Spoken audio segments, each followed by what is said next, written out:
Hello there. I'm continuing my analysis of the over-the-board tournament I recently played in Rabac. So now I'm in the round 7. Just as a recap, I still have 1.5 points, only 1.5 points, because of all the unlucky events I reported in my earlier videos. So now I'm again facing an underrated kid. This is a girl who is like 10 or 11 years old. I play as black, and well, you'll see now how the game went.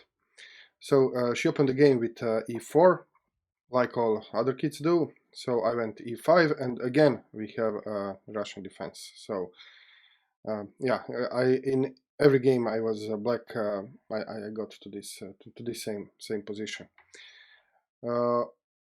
So, but now she didn't went for takes and the knight here, which I faced earlier, but she played knight c3 immediately, and we transposed to four knights game.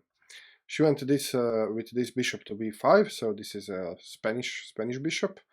So one other game option is to go like in the Italian, so four knights Italian game, or just to make some other passive move like this. So this is mostly probably the most active move. So I responded to the bishop to c5. So with the Spanish bishop, I respond with the Italian bishop. And now there are some tactical tricks here. For example, taking this knight and then taking this pawn doesn't work because queen comes here and threatening checkmate. So there are some tricks here, but of course she knows all these tricks, so she's not falling for any of this. So she castled, and now I played the d6. This is again a passive approach. So more correctly will be here to play castles. But again, you need to know some tricks because she can now remove the defender, and then it looks like that this pawn is hanging. But well, it's not really hanging because now I have a rook e8 hitting the knight, and when the knight moves away, I can just take it. I can just regain my pawn. So this is one trick one should also know. But okay, I didn't go for all this. I was just playing simple chess. Okay, my bishop is out, so I can just safely play d6 now. She played d3, and now this is annoying. If she's allowed to pin my knight, it's annoying because my bishop is outside the pawn chain, so the bishop cannot come back. So this is why I don't want to allow this. So I played h6, which usually I always criticize this kind of moves, but I think in this case it's justified. She played h3, so probably following the same logic, stopping my bishop. I castled, and now she developed the bishop to d2, which is pretty passive, but okay, move like move. And now the whole idea of playing against the Spanish bishop is to jump to the knight on d4 when a possibility occurs. In some variations you do this immediately. I mean, there are plenty of ways to play it. You can I could have played this move much earlier, but okay, I didn't want to experiment. I wanted to have my position to be solid, to have everything in place, and then I will start doing stuff with my knights. So I don't want to repeat the error I did a few rounds ago when I lost in 14 moves because I started jumping around with the knight too early. And okay, so knight to d4 is played, attacking the bishop. She took the knight, and I took the knight with the bishop. Okay. Now my bishop is centralized. This bishop can easily be kicked, and I can play in the center. And here she played a little bit strange move, rook to b1. Probably she saw that this knight is pinned to this pawn, so she was concerned about this pawn. I mean, it's a good way of thinking. So she recognized the possible weakness, and she just took care of it before it was too late. So she cannot play this pawn because again her knight will be pinned. So she wanted to unpin the knight, and this is how she did it. And I think it's fine. It's a good way of thinking. I mean, there are some better moves, maybe to put the bishop on c4 to make the bishop more active and so forth, but I think it's fine. So rook b1, and now I have one undeveloped piece yet, so I developed it, and this development comes with a threat, so I'm threatening to win this pawn after I take the knight, remove the defender of the pawn, I can take the pawn. So in order to stop this, she just played a3. Okay, and now I can continue with my other plans I was talking about. So you can see this bishop here can be easily attacked, and then afterwards I can play in the center. So just simple chess playing for the center control. So c6, she moved her bishop away, and then I played d5. Okay, now I'm threatening to take this. At some moment you can see that this is defended twice and attacked attacked twice, but I can remove this defender and take the pawn. So this is the threat. So she played queen to e2, logical square for the queen, the only square for the queen, and also defending the pawn. Okay, so here I overthought it a little bit. I should just have taken the pawn and continue the game. But okay, I wanted to connect my rooks, and I was thinking, where should my queen go? I don't want to put the queen here because it will be under indirect attack. So I put the queen on e7. So yeah, hitting some squares here, and also you can see that this, in some variations, this pawn could become unprotected. So this queen is kind of keeping an eye on this pawn distantly. Okay, and now she played another passive move, so king to h1. I guess she didn't want to have this pawn pinned. So you can see how she plays. I mean, it's a good way of thinking. So maybe there are some active moves on the board. Maybe it's a little bit too passive, but she basically she's searching for the weaknesses in her position, and when she sees the weakness, she fixes it. So I mean, this was kind of weakness. She couldn't play f4. So if she wants to advance, if she wants to attack my center and my king, she has to play f4 in some moment, and this position of the king doesn't allow it. So she moved the king. The same thing. She moved the rook in order to unpin. So yeah, this is fine. I mean, good chess. Not perfect chess, but good chess. Okay, so when she moved here, I was attracted by this possible hook, this possible weakness. So I played queen to d7. You can see that the position here is slow. I don't have to hurry.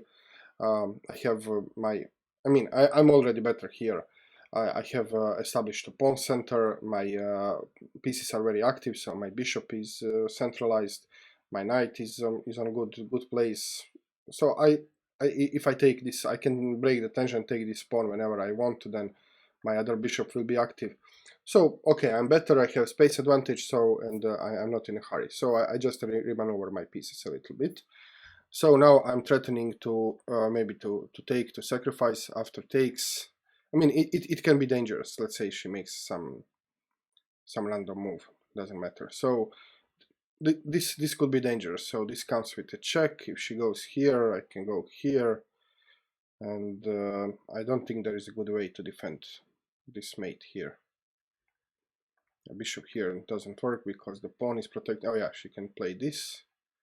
Defending laterally. No, she cannot because this is pinned. Yeah, this is probably undefendable.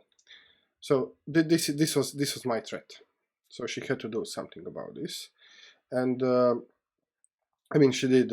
She played queen to f3, so she saw this threat as well, and now this is protected. It's fine, and she's still keeping an eye on this pawn, and I don't have this possibility anymore. So even if I take the pawn here, exchange with her queen here, she can come to the defense. And now at this moment I decided to break the center, so my estimation was that I'm better developed and I need some open. I have very active bishops, so I need to open some diagonals for my bishops. This is why I decided to open the position here. So d takes e4, d takes e4, and now I need to attack the center and open the position a little bit more. So what pawn breaks I have in this position? So this is my thinking. I have the pawn in the center, her pawn in the center, which I want to attack somehow, and to open files, to open lines, to give my better developed pieces more squares. So the only pawn break in the center I have here is f5. So this is why I played knight to h7. So the idea is that my knight can even be remaneuvered to g5, hitting the queen if I want, but the main reason is to play f5. She played queen g3. Now she's threatening to take this pawn because now my other pawn is pinned, so I had to step away with the king. And now she's the one who is trying to get the initiative, so instead of just passively waiting, she's the one now playing f4. So yeah, I was playing, I wanted to play f5, but now she played f4 before. And yeah, here I followed the Ben Feingold's rule, always play e takes f4.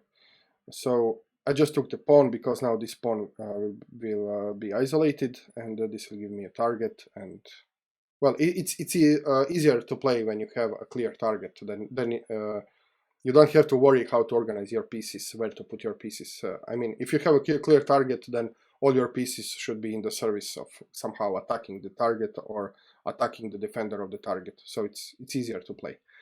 So this is why I took. She took with the queen.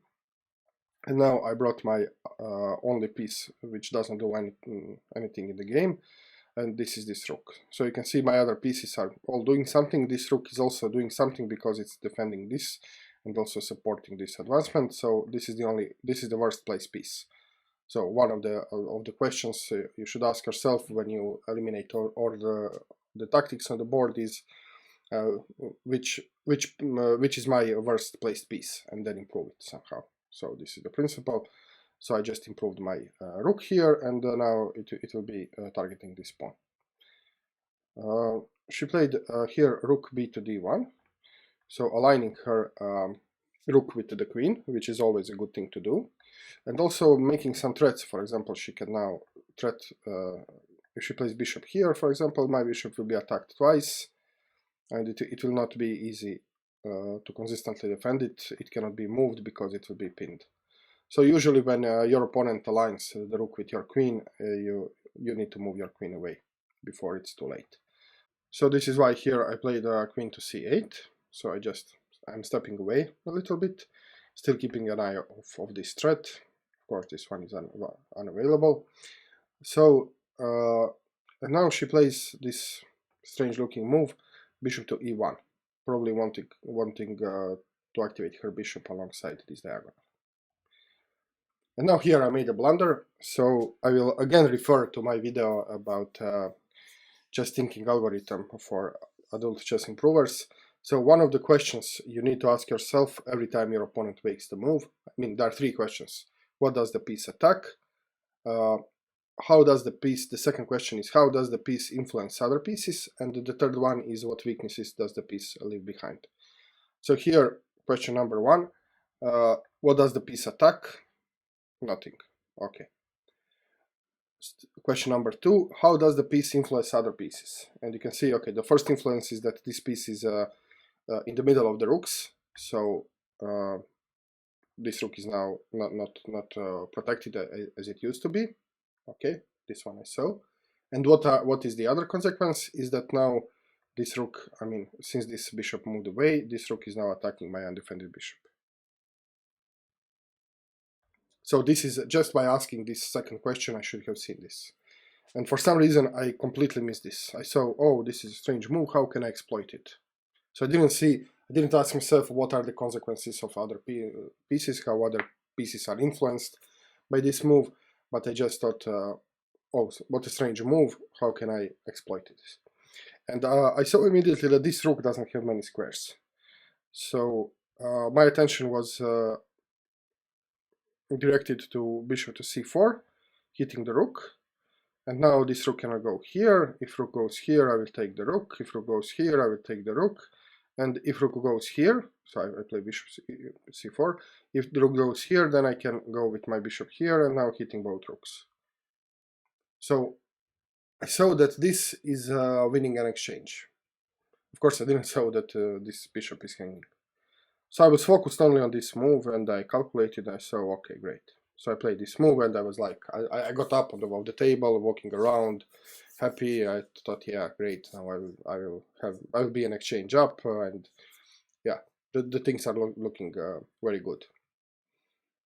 And then I was walking around, looking at other games, walking in the hall, and I saw her from the distance making a move, and I saw, okay, great, let's see what move did she make, and I sat to the board and I saw that she played this, and I was like, what? How? What? What does this rook do here? What piece was here? I was completely confused. This is how much blind I was. So now, yeah, okay. The best thing is to do is to give up the bishop, other bishop for the rook. I guess I didn't know what to do, but anyway, I took this rook. She took back, and now I gave up my bishop pair for a rook, and she's much better in this position. I mean, she's practically winning. She has like +3 almost. So yeah, I had to get myself together and try to do something. So what to do in this kind of positions? Well, I have a rook. She has 2 pieces, and she has a bishop pair. Not just some 2 pieces, but she has a bishop pair against my rook. So it's terrible. So my only chance here is to attack and to open lines. So I need to maximize the activity of my rooks by opening lines and well, trying to steer the pot somehow. So the moves I played in the next stages of the game maybe are not the best moves in the sense of the engine, but I think this is the only way I could hope for any advantage, for any comeback. So once you are down on material, well, you have to risk. You have to play the moves which maybe are not mathematically the best moves, but can complicate position and maybe create some opportunities for you. So this is what I did. So I played first f5, so just opening the position, trying to open. She played queen to e2, defending the pawn. I play queen to c7, so now trying to, to create some nasty stuff around his king. She played b4. I don't really understand this move. I mean, she should be thinking about improving her pieces here. So there are many better moves here, like bishop to b3, for example, activating the bishop, because this bishop is doing nothing here. I mean, this bishop is strangely placed, so she could activate, okay, not here, but do something to activate this bishop, maybe even maneuver this knight somewhere.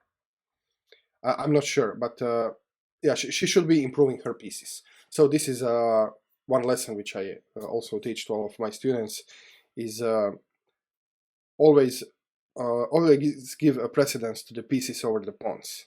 So if you are thinking of making a move here, let's think for white. So if you are white and you are thinking about making the move, don't make pawn moves unless there is some clear advantage, clear plan, and so on. So you have pieces which are not very well coordinated, so you need to coordinate your pieces. You need to bring your pieces in the game. So the pieces are much more important than pawns. Or as Grandmaster Jesse Cry would put it, pawns are not people. So yeah, she played b4 and I don't like this move. Okay, so I'm continuing with my my attempts. So I'm bringing my knight back to the game, again attacking this pawn. She now plays this bishop to b3, activating the bishop. This is fine. And now you can see I can win the pawn, but I will be exchanging a piece. So in principle, I don't want to exchange my pieces.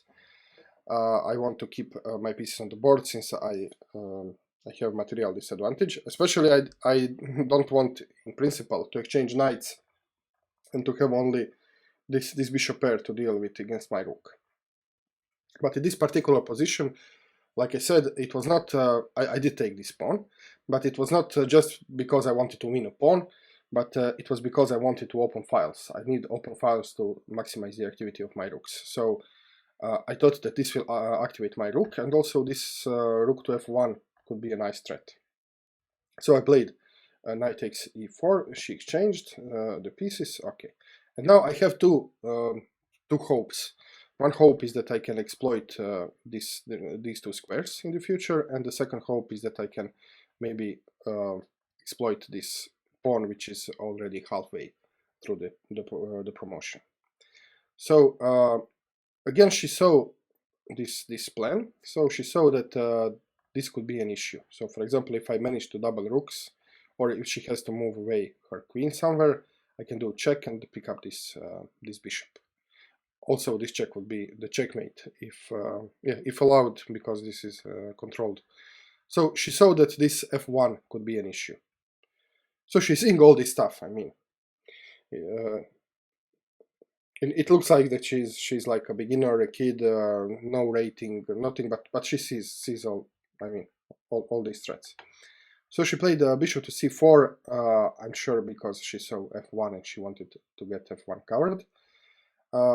And here I play b5 exactly for moving away to initiate to exactly to kick away the bishop in order. Exactly to kick away her bishop in order to have f1 as a threat.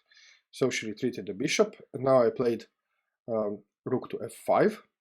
So I want to be as active as possible, and also I'm looking at doubling rooks and maybe putting the rook behind the pawn. I mean, there are plenty of possibilities. This is the most active square for the rook here.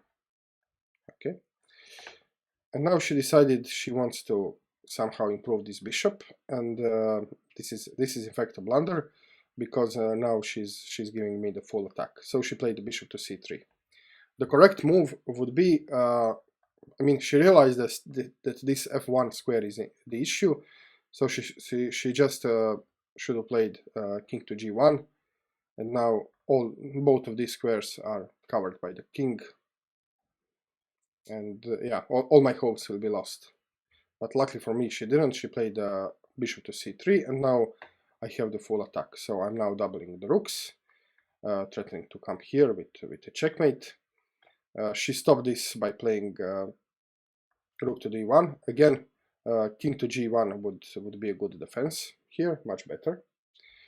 But she went with rook to g1 to d1, and now it's pretty soon game over, because I have this move, so I'm penetrating with the rook, attacking the queen, and also attacking this square, and also threatening checkmate. If the queen moves, for example, here, this would be a checkmate. After takes, and so she has to defend this. So she went queen to e1, and now I could have exchanged 2 rooks for the queen, but then I will be left with rook and 2 bishops against queen, and I mean, she's much better here, so it's not a good thing to do here. So I was looking about possibility of maybe sacrificing, or doing some other kinds of threats. For example, putting the queen here and then tripling again, renewing this threat. Maybe putting the queen here and then again renewing this threat. So these were the moves which came to mind, and then suddenly I saw the winning move, and the winning move is this, which I played. So queen to g3, threatening checkmate, and also attacking the undefended bishop. I think I came. I mean, it's not so suddenly. I think I actually was thinking systematically. At one point, I asked myself about undefended pieces, and which pieces could I attack? How can I attack something with the queen? And then I realized that this piece is protected by the queen, but the queen cannot move because of the checkmate threat. So this is why I play queen to g3. So now I'm threatening this bishop and this checkmate. So if she wants to stop the checkmate, she has to bring her queen here, and then I can just pick up the bishop. This was the idea. Okay, she realized that she cannot save the bishop, so she just took the pawn, just tried to take something for the bishop. And here I was thinking, should I take with the queen or with the king? So I think both moves are fine, but if I take with the king, I'm giving her some activity. Maybe she can, check me here, or maybe here, not immediately because my queen is guarding. But nevertheless, I mean, putting the king here can give her some opportunities, some checks, some forcing moves, and so on. So I just took with the queen, and now she has no checks, and again, this is still a threat of the checkmate. So the only way to stop the threat is to play queen to g1, and now she cannot move anything, so my pawn on e3 now becomes hero. So yeah, pawn e3. She tries to stop the pawn, but she cannot, so pawn e2, and now this is just coming, so she tried to avoid this by playing king to h2, so at least here the queen will not be pinned. But I have this nice move on disposal, so this is queen to e5, giving a check, and now she has to go back with the king, and now rook to f1, pinning the queen. So she has to take, and I just take with the another rook, still pinning the queen. She played g4. Okay, I took the queen, she took. I promoted to another queen. Actually, I have to walk to to the next board to take another queen from the board on the next table. So I have these two queens here, and now it's just checkmate. She actually allowed me to play this all the way through, and now it was checkmate and game over. So yeah, this was the game. I was lucky because I was in a much worse position. But okay, sometimes I guess it has to happen to me as well. Usually I'm the one having much better position, and then I end up losing. And here I was the one making blunder. She had a better position. She had the bishop pair against the rook, and I managed to steer the pot to open files, to realize my plan to maximize the activity of the rooks. And this time it worked, and okay, I won the game. I didn't win any rating points because my opponent is not rated. She doesn't have international rating. I did get one tournament point, so now I'm after round 7, 2.5 points. Okay, this is it. I hope you liked the video. If you did, please click the like button. This means a lot. Leave the comment below. Subscribe to my channel if you didn't. And I will see you with more chess very soon. Cheers.